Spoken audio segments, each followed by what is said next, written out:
Look, I can't help but think that now might be a good time for a little fire and ice. Please Oh, do not there is know. never a good time for fire and ice. What happens when you mix fire and ice? Warm water, baby. It's bubbling, baby. Warm water. Warm water.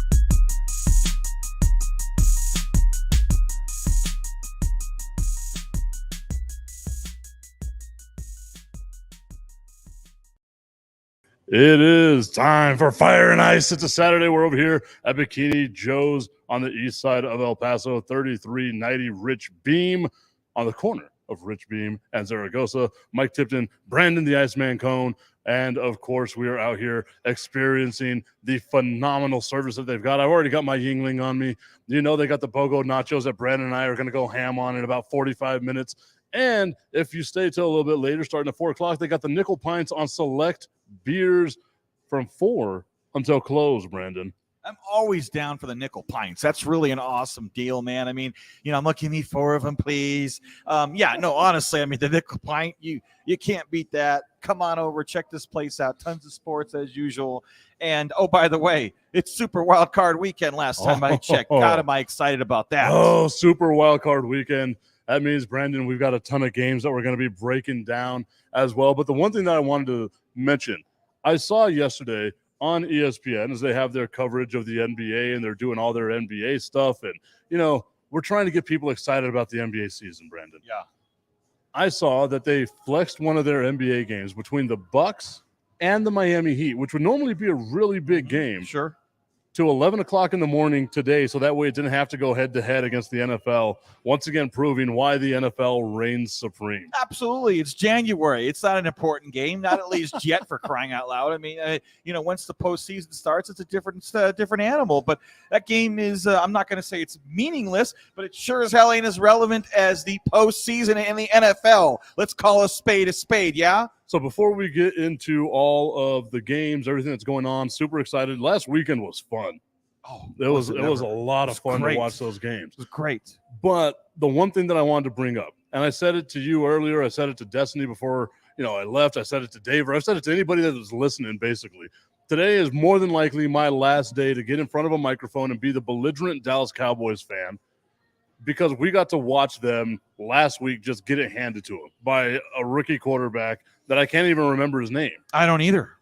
Some kid from Washington. What the hell is his name? That's a great question. We'll figure it out, though. Don't worry. Powell or Howell from North Carolina. I just remembered it. I just don't know his first name. Career start. Yeah. Anyway, either this scrub goes out there and just beats the living hell out of the Dallas Cowboys, embarrassing me, making my Sunday sad. It was a pretty bad time for your boy, right? But I was elated again, Brandon. I was elated again, Daver, whenever I saw from the NFL their stats, right? And you see all of their viewers. They're like, we had 180 million more viewers this year than we had last year. These are the ratings. Sam Howell, yeah, that was close from UNC. Powell Howell, same thing, right? And then as they're talking about like the ratings and everything for the NFL, they have their top 5 rated games, right? Game number 1, the Dallas Cowboys and the New York Giants. 41.9 million people tuning into that. Game number 2, the Detroit Lions and the Buffalo Bills on Thanksgiving Day, obviously, and that was a great game as well, yes, right? It was. Game number 3, the Dallas Cowboys versus the Philadelphia Eagles. Game number 4, the Dallas Cowboys versus the Tennessee Titans. Game number 5, the Dallas Cowboys versus the Minnesota Vikings. Don't you know? Tell me again how this isn't America's team. No, I mean, there's no doubt. I mean, hey, it's America's team. You could say whatever you want. Look at the amount of primetime games every single year. And, I mean, it's just a very popular franchise. Always has been, always will be. But be prepared to potentially get your heart broken as usual. I mean, look. Last week was just disgusting, and I'll tell you why, more than anything else. You're playing a team that you're arguably and considerably much better than. No, you're not arguably. You are much better than them. And what if the G-Men had been able to come back and beat Philly? I mean, they made that a close game despite not playing their starters. And I don't care any way you look at it. I've talked about this many times. Momentum is a good thing. And you want to have at least a little bit of positive momentum going into the postseason. And last week, they played like crap.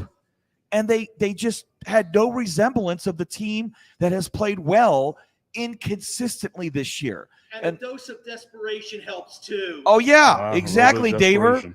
But long story short, how the hell do you feel confident going into Tampa Bay after last week's performance? I'm just saying. How do you feel confident going into Tampa Bay after last week's performance? So I guess this is where we're starting, right? Sure. The Dallas Cowboys, the game on Monday. Hate the fact that the game is on Monday. Yeah, I have to wait a long time, right? Yeah. But I will say this. The confidence that you can get is that you look at this Tampa Bay team, and the only reason why they're in the playoffs is because someone from that division had to make it to the playoffs. Right. They're 8-9. The first time Tom Brady's going into a playoff series with a losing record, right? It doesn't happen all the time. Sure. And you got a 45-year-old Tom Brady. If there was a time to beat the Tampa Bay Buccaneers right now, it's because their defense is bad. Sure. It's because their offensive line is bad. The Dallas Cowboys' Achilles heel is that anyone can run the ball on them, right? A mobile quarterback. Tom Brady, the antithesis of a mobile quarterback. And I love Tom Brady. Right. We all know this, right? He's the immobile quarterback. Yeah, the most immobile. He is a statue. He That is what doesn't Tom move. Brady is. He's like me playing quarterback. I wouldn't move very much. A little less limber than you, I would say. But as I look at this, and as I look at the Dallas Cowboys, I'm like, trying to convince myself that they might win this game. I don't think I need a whole bunch of convincing, Brandon. Well, Yes, they're not good on grass, but this isn't the Tampa Bay team that we saw just run through like a buzzsaw. Yeah. Everybody 2 years ago when Tom Brady had to beat Drew Brees and Aaron Rodgers and Patrick Mahomes to win his last Super Bowl. Sure. And then the team that lost on one of the greatest throws we've seen in NFL history last year against the LA Rams that ultimately won the Super Bowl. Yeah. This is a team that is very susceptible to losing. And I think this is the time, if you're the Dallas Cowboys, that you have to rally around and say, look, we got it handed to us last week. We've got some pride. Well, let's go out there and win this game. If there's any silver lining, it's that anytime they've lost a game, they've come back strong, number one. Number two, they have a bone to pick with Tampa Bay. Okay, last year, after they beat them week one in that epic showdown at Tampa, Dak's like, I'll see you again in the playoffs. And, of course, it never happened. They played San Francisco and they lost, and that was that. This year, they lose week one, 19-3. Pitiful performance. Dak breaks his thumb. We know what happened. The rest is history. They're ready to play him in the playoffs. This is a playoff matchup we've arguably waited for 2 years for.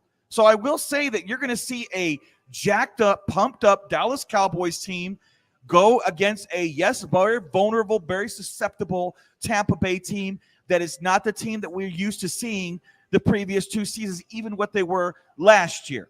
With all that being said, Tampa Tom still undefeated against the Dallas Cowboys. Number one, that's why I'm afraid. It means he's due. Sure he is. I agree there, but I'm not liking the way the Cowboys defense is clearly playing lately. They haven't been able to stop much.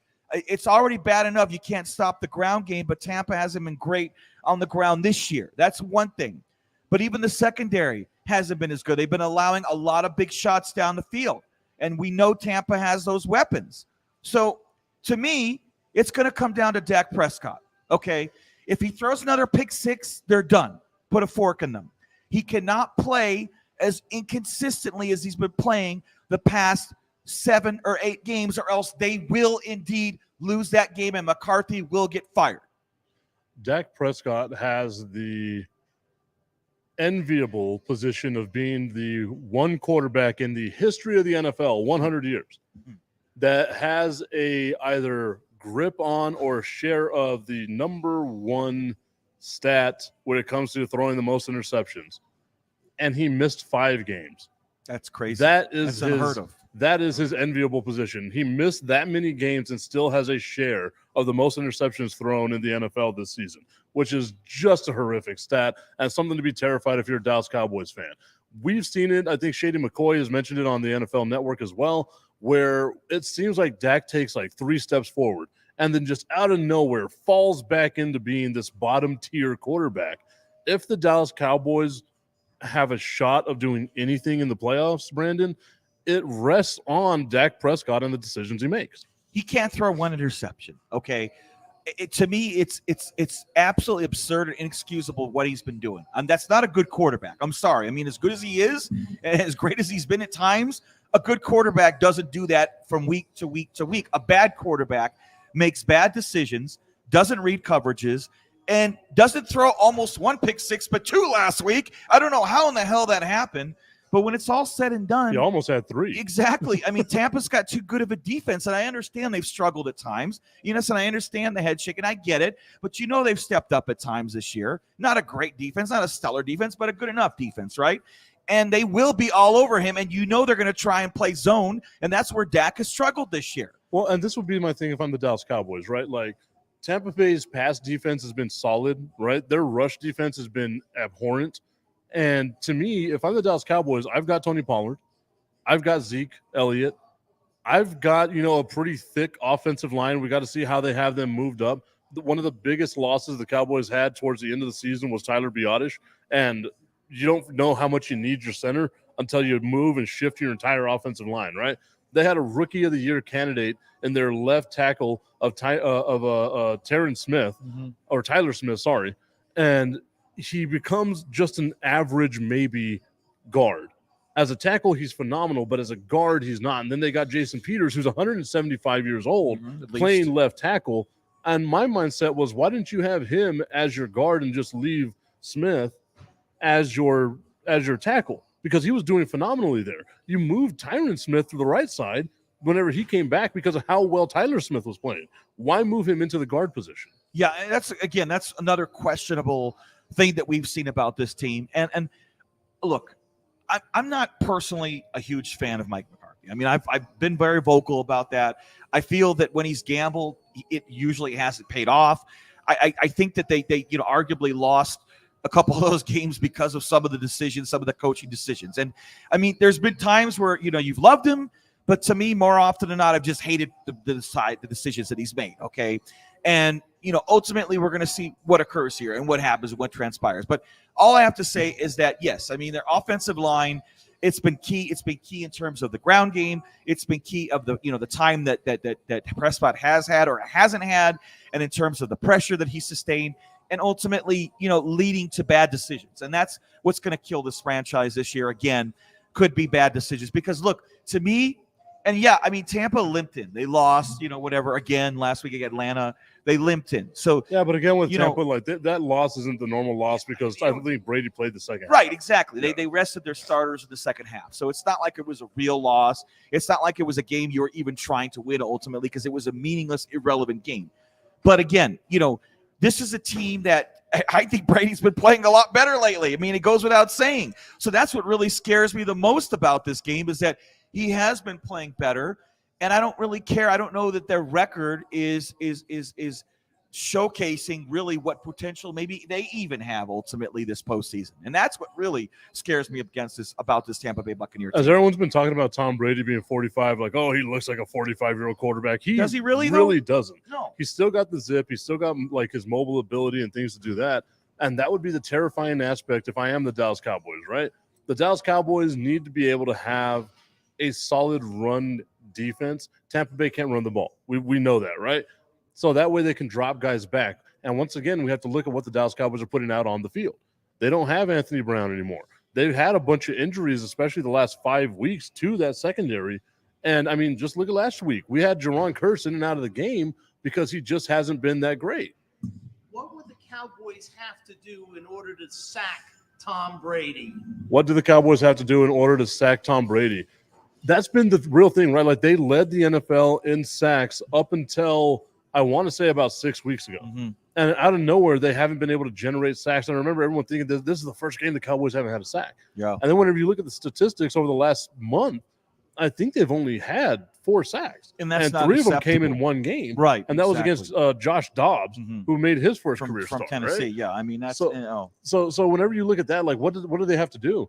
That defensive line is great. I just think that they ran across offensive lines that made them one-dimensional, right? Whenever the team can just drop back and pass because they know you can't stop the run, well, now they just run the ball down your throat. The Dallas Cowboys haven't had big enough leads to where those horses can pin their ears back and just rush after the quarterback, right? And we look at Micah Parsons, you can see him getting there, like almost there, but because they don't have to necessarily pass the ball, and then they've placed a lot of mobile quarterbacks too, right? These guys can take off, they can leave, they can do all kinds of stuff. So I think with the Dallas Cowboys is you have to be able to hold up in the secondary. and you have to be able to establish that you can stop the run against this team in order to say we can get a big enough lead to have these guys just pin their ears back and go after Tom Brady. If they don't get pressure on Brady, they're going to lose. That's all I have to say, number one. Number two, if anything's been a pattern, it's that Brady and the Bucs have had their number the last couple of years. I mean, look, the week 1 loss, even, Prescott broke his thumb at the end of the game, okay? He got to play 90% of that contest. They still looked like crap. And, you want to sit there and throw out all the excuses. Hey, it's week 1. You have, the offseason, yada, yada. Tampa has that Dallas's number. And again, I don't mean to keep, marking off a checklist of crap to be concerned about if you're a Cowboys fan, because on paper, hey, I should go in and win this game. I mean, you're 12-5 and they're 8-9, and I'm not a mathematician, but to me, you won some big games this year against some teams that turned out to be really good, a la Cincinnati and Philly and Detroit and so on. But Minnesota don't, I mean, but ultimately, again, scrap all that stuff, okay? And I was just like last week just disappointed me so much because, look, that was a game where arguably, hey, man, I shouldn't have even played my starters, but certainly there was still something on the line. I mean, you have to play your starters. You have to just say, okay, I'm going to go for the number 1, maybe the number 2 seed. And, of course, we all know how that worked out. And, I mean, Washington stinks, okay? Washington's not a good team. And if they could do that to you and they could make you look like that, what's a team like Tampa Bay going to make you look like in the playoffs when everything's on the line at home? I almost felt like watching that game, it would have benefited the Cowboys more to not have their starters play at all, to just chalked it up as, look, we know we're in the playoffs. The Giants are resting their starters, so they're more than likely not going to beat Philadelphia. San Francisco wasn't going to lose. Minnesota was the only one that was kind of iffy about, right? I would have just taken that and been like, look, if we would have gotten our ass handed to us by this rookie quarterback against our backups, nothing to write home about, nothing to worry about over here was our backups, right? The fact that they did that with their starters, that's the thing that makes me wonder, okay, we're going to see how this team is made up. We're going to see their mental fortitude. We're going to see how they bounce back from this because they should have won that game. Whenever they lost to Green Bay, we can say, but Green Bay got hot. Green Bay lost their chance to make it to the playoffs on the last damn drive of the season, right? Yeah. You look at what happened with Jacksonville, that loss. Everyone's saying, oh, that's such a bad loss. Jacksonville was super hot. Trevor Lawrence has established himself as a legitimate NFL quarterback, right? So whenever we look at those things, you can say, okay, in hindsight, those aren't bad losses. Yeah. This loss to Washington is bad. That loss to Tampa Bay, the first loss of the year, not so bad. Right. I mean, you still lost 19-3. You were never in that game. Yeah. That was a bad loss. I think it was a bad loss. The loss to Philadelphia, we could say, Cooper Rush on the road in Philly. Yeah, not so much. The loss to Green Bay, they've had your number. Rodgers has your number, but still, so games like that happen, unfortunately. You can debate those other losses and be like, look, they were competitive in it. They had some chances. They could have done this outside of Tampa Bay. They were never in the game last week. Last week, it seemed like it was just a comedy of errors. Uphill battle, man. Whenever the first play of the game is, or your first drive ends with your punter not being able to hold the ball, and then the next drive after you finally stop them ends with a fair catch and the ball hitting your receiver in the face, and then goes ultimately over to the team, you just knew it wasn't their day. No. So all the starters should have been pulled out in my mind at that point. And then you kind of save face a little bit. Yeah. But the fact that the starters were in all the way through the fourth quarter, it was too and long. This game was not competitive at all. No, it was a bad showcase. But like I said, I was going to be a belligerent Dallas Cowboys fan. I'm sitting here explaining, okay, look, maybe this is why they're bad. As a belligerent Dallas Cowboys fan, that was the Washington Commanders Super Bowl. That was the only game they had to worry about playing. Sure. What you got? In many businesses, you often say the fault is at the top. How much of this do you think was Jerry Jones trying to Monday morning quarterback, if you will, and try and not let his coaches do their jobs?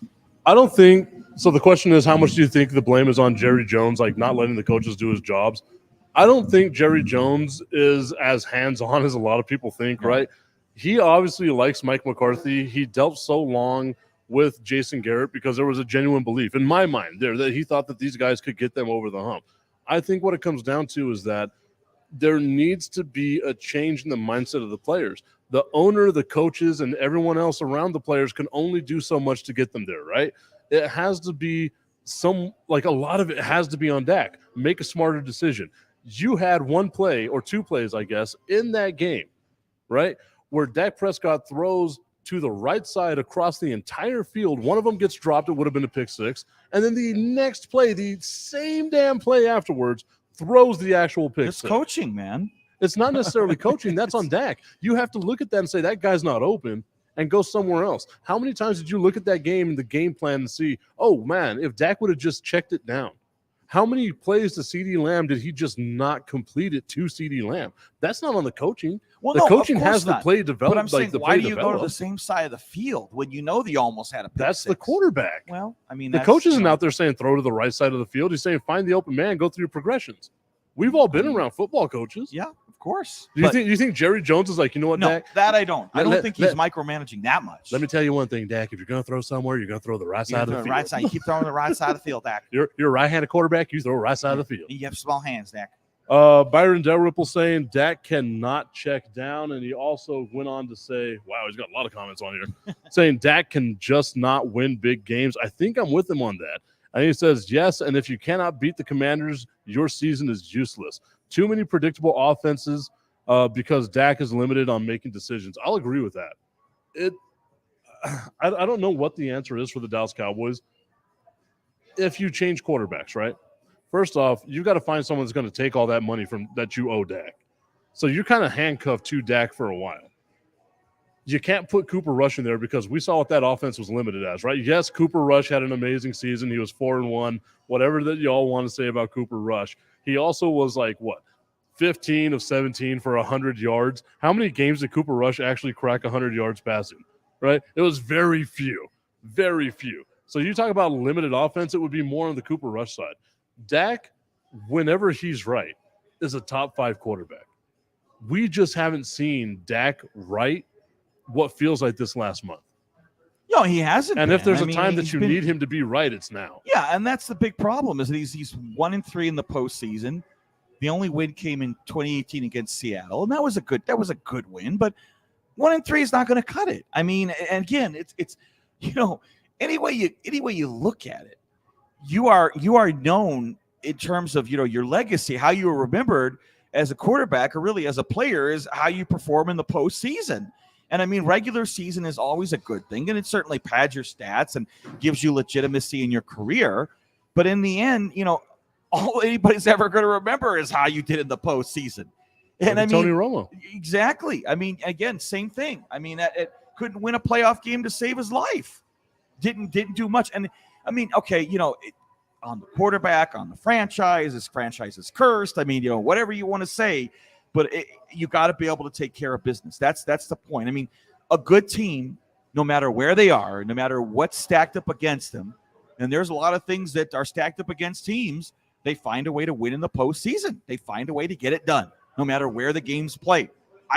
Road, home, out in the asphalt out here, the good team finds a way to win despite everything stacked up against them. That's it.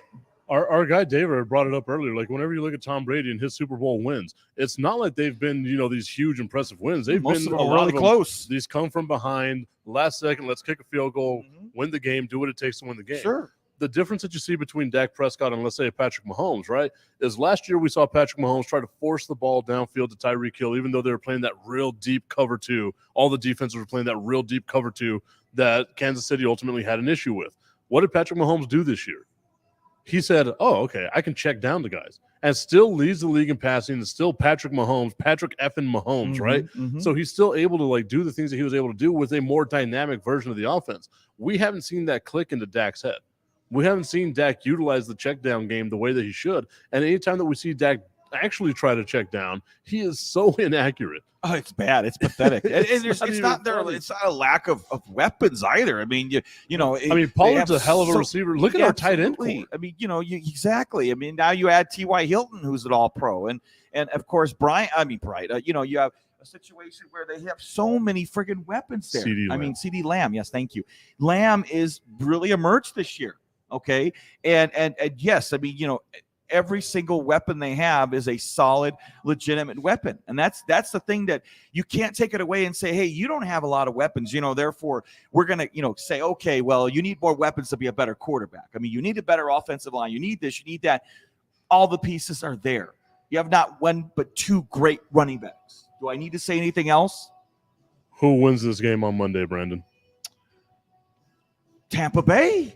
I mean, unfortunately, because look, it's this situation, okay?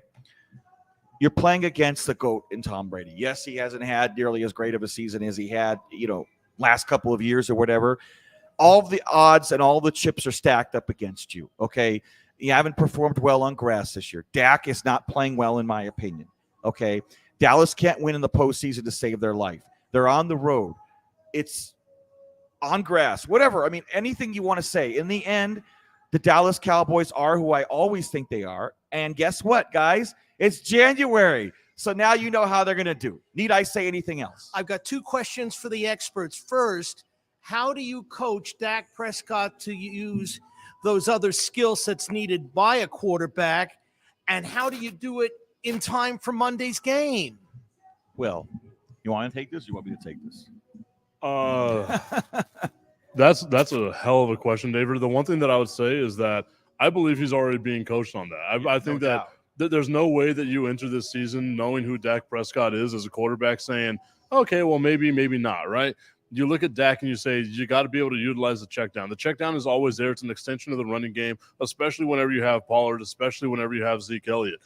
I think that they just have to put an emphasis on that, right? Whenever you look at the safeties or the secondary for Tampa Bay, Whitfield being out there, like those are some good dudes that they've got, man. Like that that those guys are going to be out there. They want to double team CeeDee Lamb. They're going to more than likely double team Hilton if they can. So you have to be able to utilize the rest of the field if you're not going to be able to take the top off. I think that has to be the game plan. Ever since they got slapped around, they took Monday off. Don't look at the film from Sunday's game on Tuesday and just get into the game plan for Tampa Bay. That has to be the game plan. I mean, I think a lot of it, honestly, at this point is psychological, if that makes sense. I mean, you start throwing enough pick sixes and you start trying to force the ball and you start, there's no doubt he's being coached on it, but that doesn't matter if it's in your head. If it's stuck in your head and you keep making that goof, and every single day at every single game, you keep making the same goofs, after a while, it is psychological more than you don't have the ability, because Dak Prescott's always been one of the more accurate quarterbacks, and now all of a sudden he isn't, and that's just like, my mind is as boggled as anybody else's mind in that respect. Byron Dalrymple saying that he believes that Tampa Bay is going to win that game, and also says that Dak needs an O-line with depth because he is not Aaron Rodgers. I would have said prior to the Biotish injury, because we have seen them kind of have a carousel at, other positions. They've got depth on the offensive line. It's just unfortunate for them that they lost Steele, 3 games left in the season. Yeah. They lose Biotish second to last game, the penultimate game of the season. And then now you're looking at a team that their strength was that depth on the offensive line, especially with the signing of Jason Peters, especially with knowing that you were going to get Tyron Smith back. I still think they've got a solid offensive line. The issue with me hasn't been the Cowboys' offensive line. It's been Dak not making the right decision, right?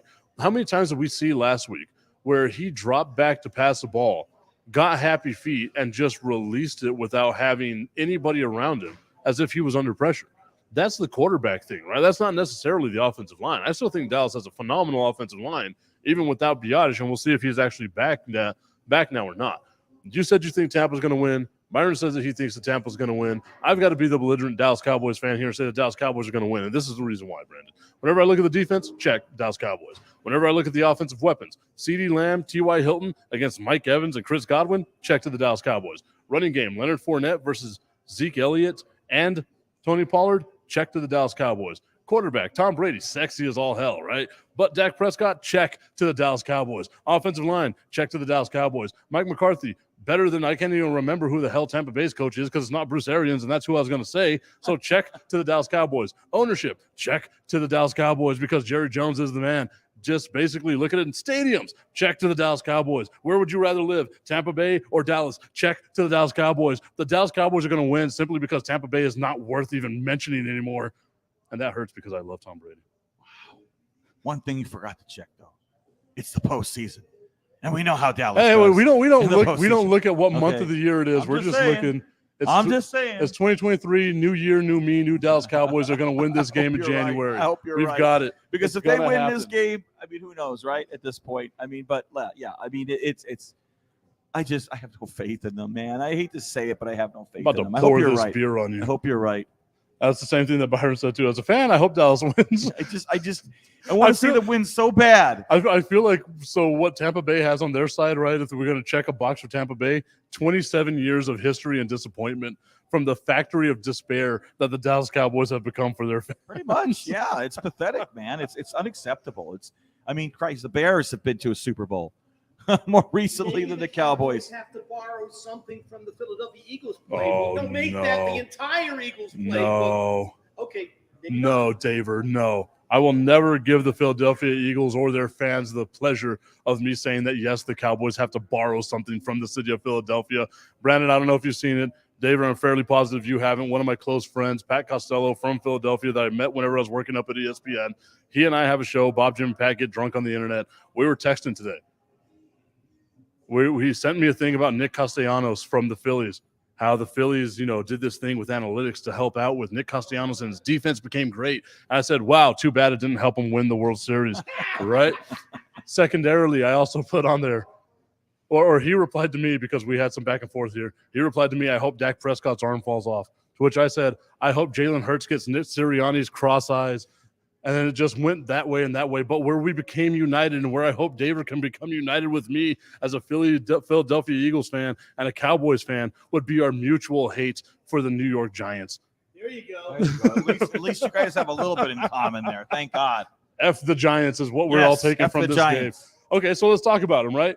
Actually, before we get to the Giants, let's go ahead and mention that we are out here at Bikini Joe's, 3390 Rich Beem on the east side of El Paso, on the intersection of Rich Beem and Zaragoza, Suite 101. Check it out. They got a phenomenal atmosphere. They got the shark hanging up with the bikini top on it, so that's fantastic.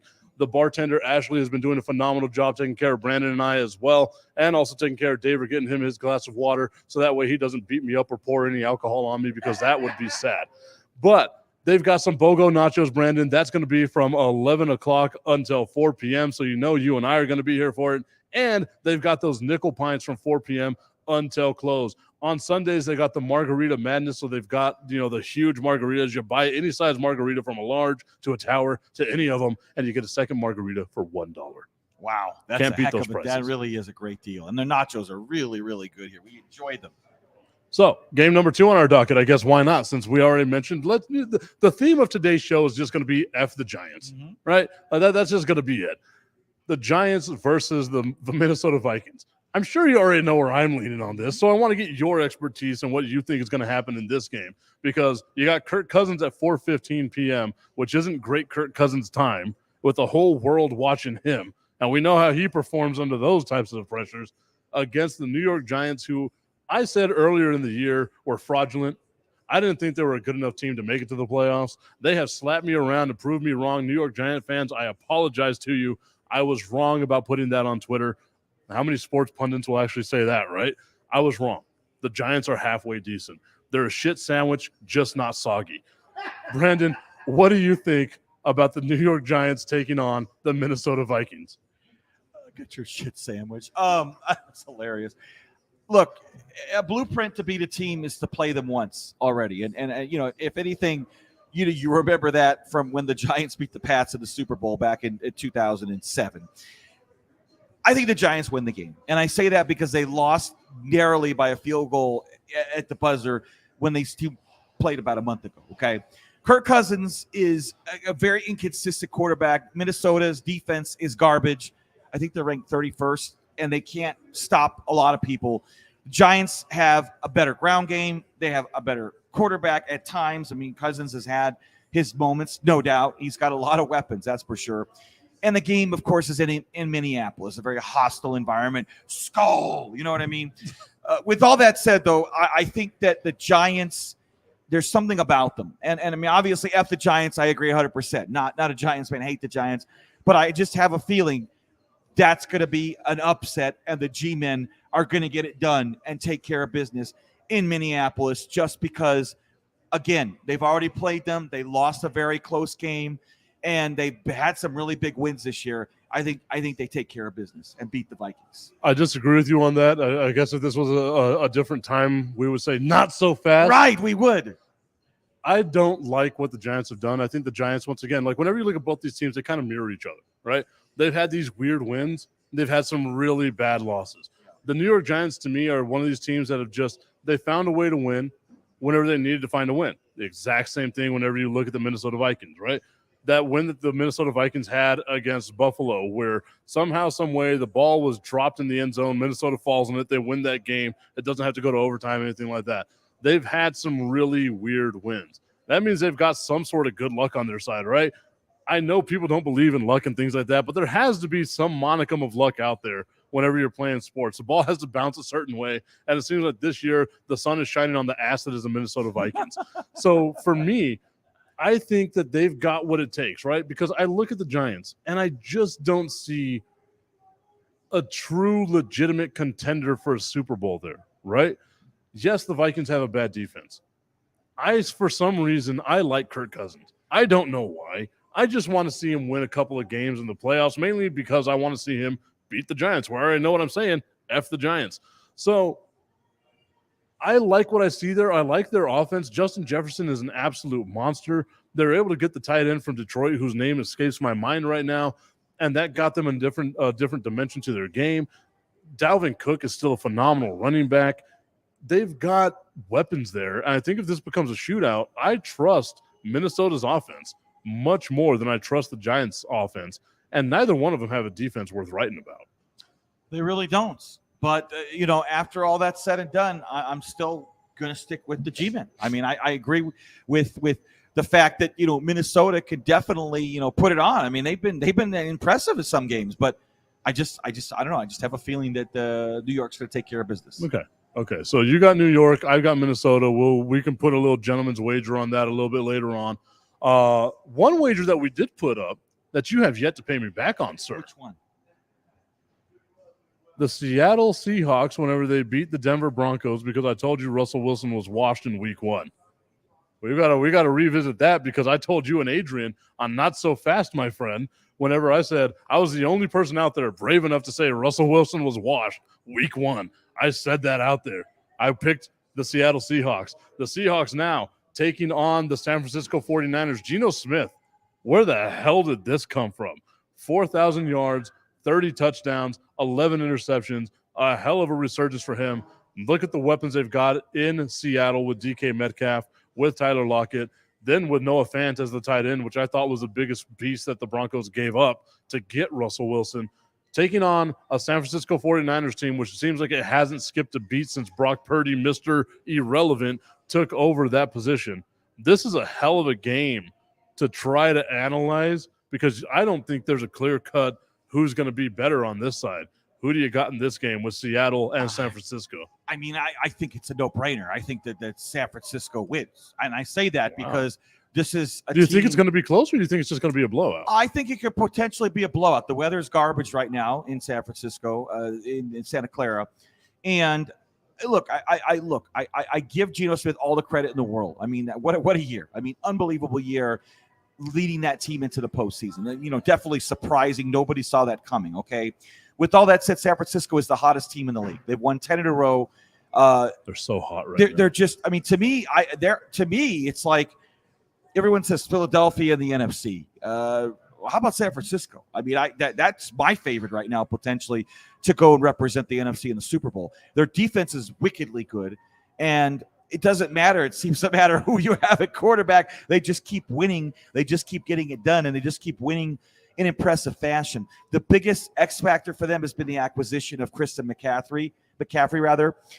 San Francisco all the way wins easily in this game.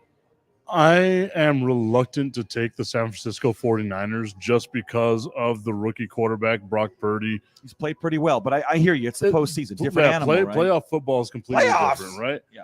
But I will say this. I think the one thing that I would lean on if I am a 49ers fan is, one, their run game, because you got Mitchell back. Elijah Mitchell came back off the IR, and now you can get that two-headed monster again, or I guess three-headed monster, because you can put Deebo Samuel back there along with Christian McCaffrey. Yeah. So it's kind of like, okay, everything is leaning towards the way of San Francisco potentially turning this game into a blowout. I don't think it's going to be a blowout because, like you said, it's going to be nasty. The weather is not good there. That field is going to be sloppy and ugly. And whenever you have games like that, Brandon, you know as well as I do throughout the history of the NFL, it doesn't matter how talented your team is. The ball can go in any damn direction. I feel like if there is a potential upset in the playoffs, because these are all really good teams, if there's a potential upset in the playoffs, it's this game based on the weather factor and based off the fact that, once again, the sun seems to be shining on Geno Smith right now.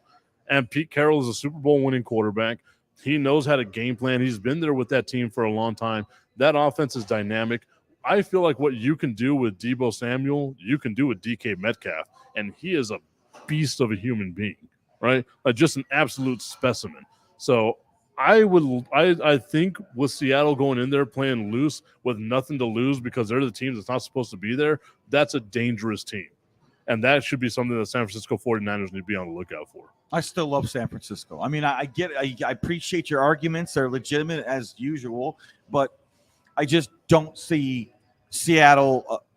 It's a game that is set up for them to lose and lose badly. But I hope they stay in it. I mean, I don't want to see a blowout. I want to see a good game, and I'm proud of what they've done. I've always liked Pete Carroll. I really have respected Pete Carroll, except for the Super Bowl call. But anyways, other than that, that's for another time and era. It should be two-time Super Bowl champion Pete Carroll. Yeah, 100% easily. Anyways, long story short, I'm all over the Niners. They're actually right now they're my favorite in the NFC. So the Niners are your favorite for the Super Bowl in the NFC. They're playing really well. They really are. Mine is still the Dallas Cowboys, just because I'm the belligerent Dallas Cowboys fan that I said I was going to be today. I hope you're right, though. The next game on our docket here that we should break down, Brandon, I didn't realize this. We spent about 35 minutes talking about the Cowboys. Yeah, it's been a minute. That's how you know they're America's team, baby. At least our team. I don't know about America's team. Whatever you, I mean, the ratings don't lie. I know. Yeah. I know. I don't know why, but people still love them. Because what I always say is hurt. You get more people that hate you watching you, and that's the reason why everyone hates them. There's no in between. You either love them or you hate them. There's nothing in the middle. Still watch them. Exactly. So for me, one of the interesting games here, and we mentioned a little bit earlier with Jacksonville, the Jaguars. This team goes in there last week of the season, wins the division against Tennessee, seemingly dethroning Tennessee. And whenever you look at the rest of the division, the AFC South, I don't trust Tennessee going forward, right? Because I think Tannehill's going to be done. You had a lot of questions at quarterback with Malik Willis and with Josh Dobbs now.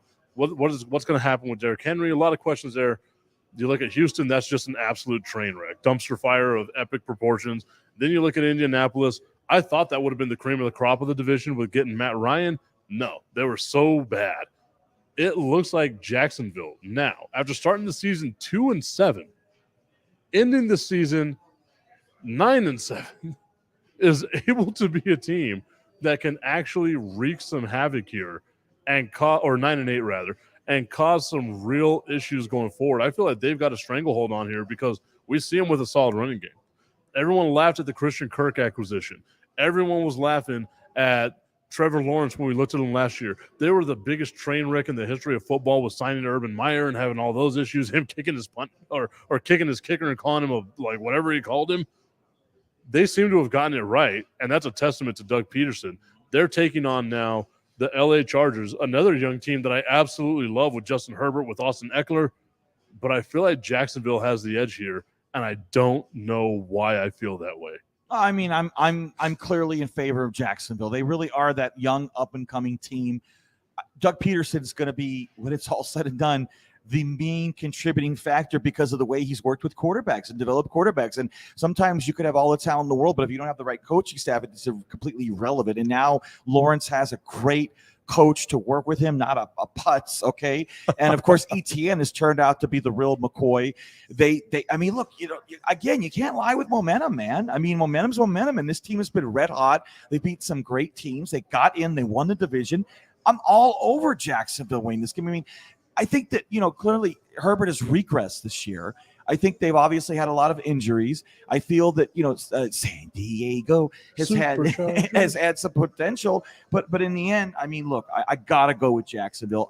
They've been extremely impressive, especially the past several weeks. I'm taking the Jags in this one. Can we even sing that song anymore? Because I just San Diego, even though they're LA, I still like to do the San I mean, Diego. they've been in LA for what, 4 years now. Yeah, So I mean, you still go along with. Yeah, they're still the San Diego Superchargers to me. The Rams will always be the St. Louis Rams to me, even though there's a generation that knows them as the LA Rams. But no, and I agree with you, right? Like that team, San Diego is what I was going to call them. I messed that up too. But the Chargers have had a lot of injuries. Mike Williams has been injured. Keenan Allen has been injured. Justin Herbert has even been injured, right? Like he is their quarterback. He is the guy going forward. Austin Eckler is a little bowling ball. The dude has 20 touchdowns on the season. Like he's absolutely phenomenal, or 19, I guess. But whenever I look at what Jacksonville is going, they're, like you said, momentum is such a huge thing. Jacksonville's momentum, that coaching staff going in there in 1 year, able to change just the culture that they had, because it was a bad team under Blake Bortles. It was a worse team under the era of Urban Meyer that 1 year. Sure. Just to go in there and be a playoff team, Brandon.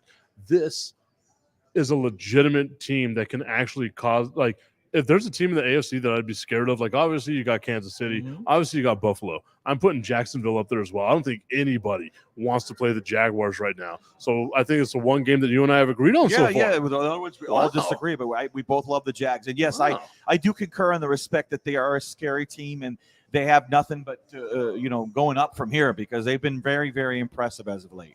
And then the final game of the wild card weekend. Is it the final game? It is.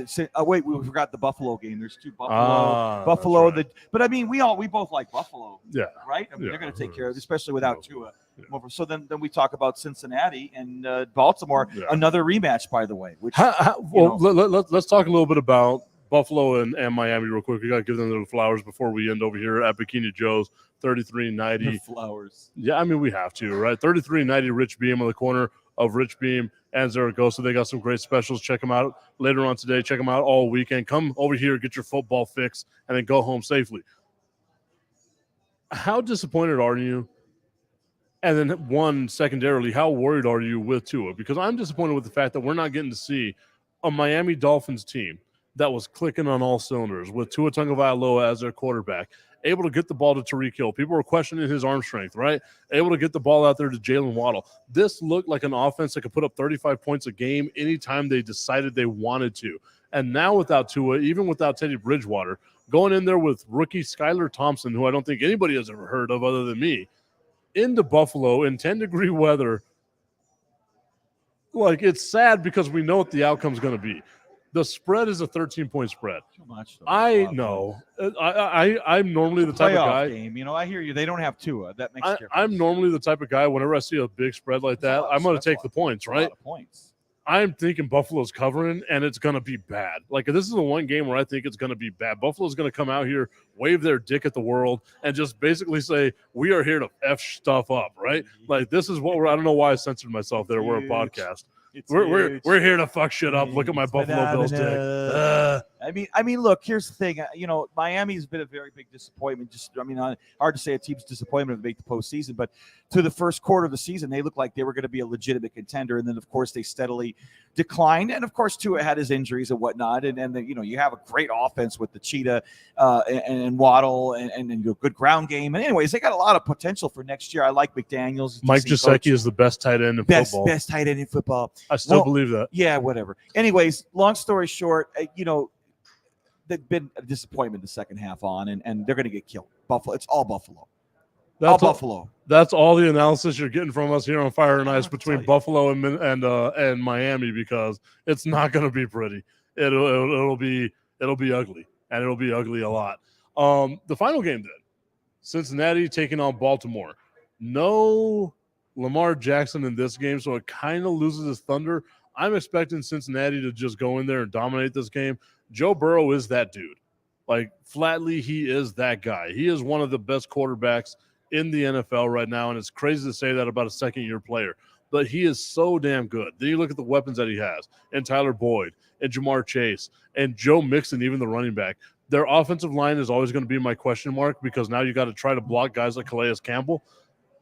But there's no way Cincinnati shouldn't win this game handily. Cincinnati's, I mean, people are going to say I'm nuts, but arguably the best team in the AFC. I mean, right now, look, Buffalo's been great, but they've definitely had some chinks in the armor lately. Kansas City's pretty damn good, but I think they're beatable, and anybody's beatable. But I feel that Cincinnati, the past several weeks, they've been extremely impressive. If Cincy ends up playing that game against Buffalo a few weeks ago, I think they may very well have won that game. And improved their seeding. But anyways, long story short, I'm all over Cincinnati. I think Baltimore, the whole Jackson thing, he gambled, and it's going to end up costing him. He should have taken the bigger contract, but he's been disappointing after a few weeks in the season. But he had a legitimate case for the MVP up until halfway through the year. Yeah, and then it's just low swan dive. But Cincinnati is a very, very good team. Emotional high still from last year. Joe Burrow, great football he's playing.